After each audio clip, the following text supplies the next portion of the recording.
be summed up that the stories of the last days have suggested that before we can know that we know and know that we have the proper authority, that there are several requirements.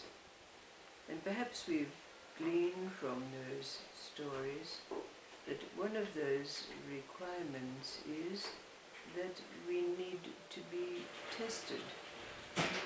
Another requirement is that it has to be the right time.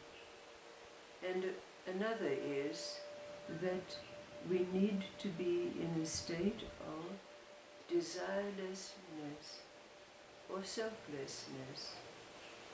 But we can ask ourselves, to what end?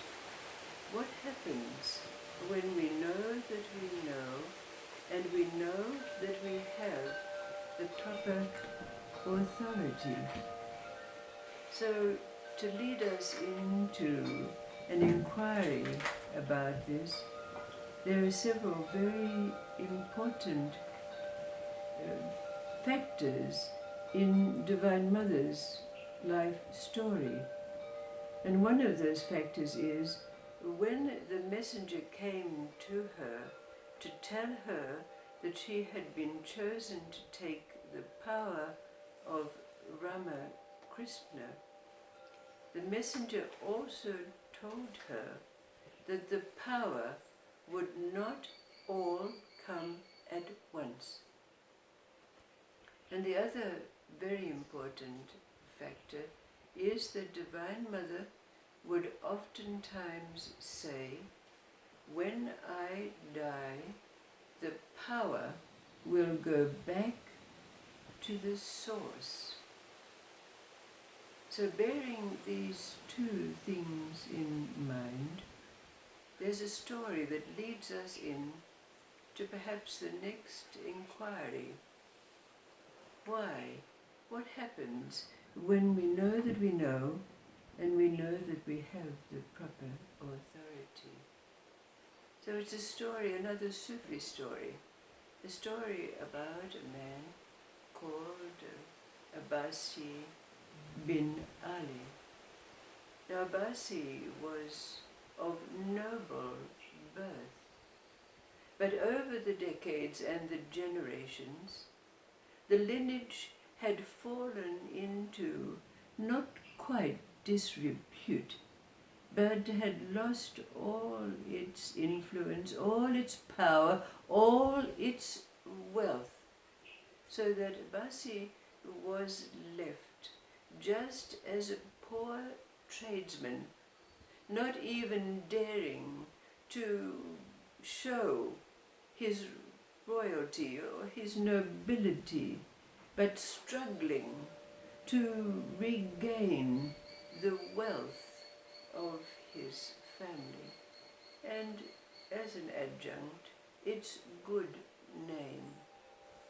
But after many years of toiling as a simple tradesperson, Abasi happened to fall in love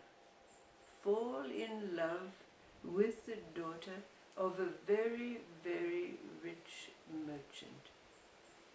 Now they loved each other and wanted dearly to be married. But the father, the very rich merchant, had made a rule that his daughter could not marry anyone who could not match a priceless jewel that he had in his possession. In fact, it was a beautiful ruby. Now, when Abasi saw this, he was very disheartened. How would he be able to obtain a jewel of relevant and equal worth to this seemingly priceless gem? But he set himself to the task, but every which way he turned, it seemed that there was not a possibility of his being able to succeed. He tried his inquiries everywhere. But then it was suggested to him that perhaps if he put it out there to say that he was willing to give up all his possessions and put himself into somewhat bondage, offering all that he could earn for the rest of his life, that there may be a possibility that someone would come along with this that he was seeking. But it seemed that no one from anywhere had a gem that equaled the purity and worth of the ruby that was in the possession of the merchant.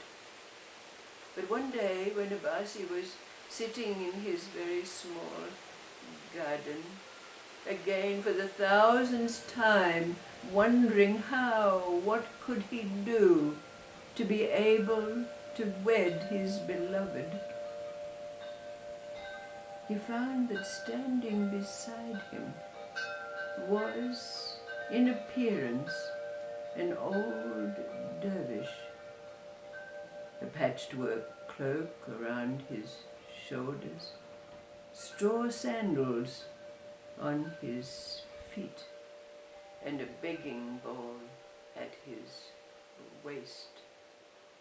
Now this seeming apparition said to Abasi, "I am one of the custodians of wealth, and I have come to allow you to find the jewel that you are seeking."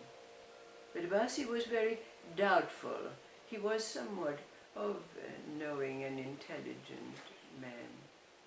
And he said, "We have no wealth. Our wealth was eroded away and taken from us, along with our good name, long ago." "Ah," said the old dervish, "what was taken from you were only those things which people could steal. But we, the custodians, have a wealth that goes beyond any that might be displayed and could be stolen." So Abasi again questioned him. "How could it be you? Look at you, a poor man with nothing, straw sandals and a begging bowl, be a custodian of such?"